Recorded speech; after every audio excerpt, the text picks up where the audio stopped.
Գյուրջան Կասկադ, ցանկացած համեմատություն մեր օգտին է։ Ներկայացնեք իրավիճակը, հա, ինչ է այստեղ կատարվում, ինչի են այստեղ մարդիկ հավաքվել, ինչի համար եք փողոց։ Բարի օր, ձեզ շնորհակալություն մեր ցույցը մեկնաբանելու համար։ Մեր հավաքը ըստ էության Արինբեշտ փողոցի անմխիթար վիճակի մասին է։ Փողոցը բավականին երկար ժամանակ է գտնվում է այս վիճակում։ Ընթացիկ երևի կտեսնեք ինչ վիճակ է։ Խնդիրը նրանումն է, որ այս ամբողջ ժամանակահատվածում, քանի որ փողոցը տնտեսական նշանակություն ունեցող բազմաթիվ հիմնարկություններ, գործարաններ կան, եւ այդ գործարաններին սպասարկում են մեծ տոննաժով մեքենաներ, հա, դրա պատճառով հիմնականում փոսեր առաջացել եւ ամեն եղանակային փոփոխություններից հետո, հա, այդ գարուն ամառ եւ այլ ավելի խորանում է։ Ընթացիկ ամեն անգամ դիմել ենք պետական համապատասխան մարմիններին, տեղական ինքնակառավարման մարմիններին, բայց առայսօր արձագանք չկա։ Վերջի վերանորոգումը, եթե չեմ սխալվում, կատարվել է մոտավորապես 10 տարի առաջ, թե մեր մեջնորդությամբ, թե քաղաքապետարանի, ոնց որ 50-50 տարբերակով։ Տեսեք,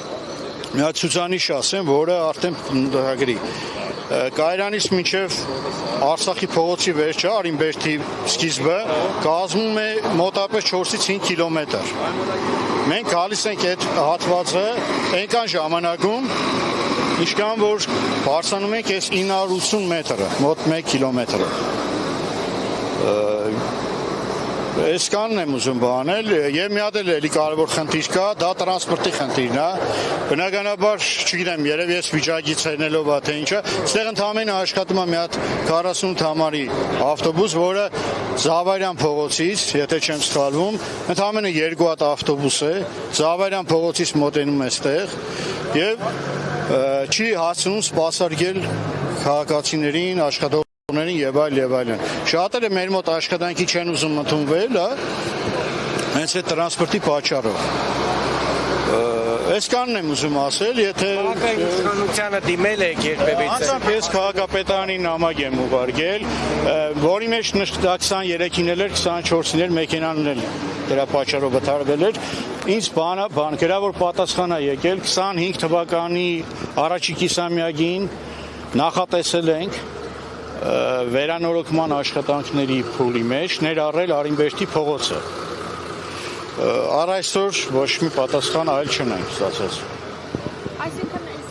փողոցը միշտ այսպես ակտիվ վիճակում է, այս մեքենաները անդադ գնում գալիս են, խցանումները դրանով է պայմանավորված, որտեղ մենք էլ դժվարությամբ կարողացանք հասնել։ Այդքան խցանում չկա, ինչքան այդ մեծ փոսերի մասին է խոսքը։ Տեսեք, այստեղ եթե ուշադիր եղաք, այս մի քանի րոպեում բազմաթիվ մեծ տոննայով, հա, տոննաժանոց մեքենաներ են անցել, 40 եւ ավել տոննանոց։ Ես նույնիսկ այն ժամանակ 10 տարի առաջ, երբ որ վերանորոգումը գնում էր, քաղաքապետարանի ներկայացուցիչն էլ փոխվել, այս մասում վերանորոգումը ասֆալտապատում, այսինքն պետքա սովորականի նման չարվի, նա պետքա բետոնային տարբերակով արվի։ Որովհետև սովորական տարբերակ այդ մեքենաներին չի օգնելու։ Ինքը ուշ թե շուտ 1 կամ 2 տարի հետո քանդվելու է։ Կապված ռելիեֆից եւ այլն։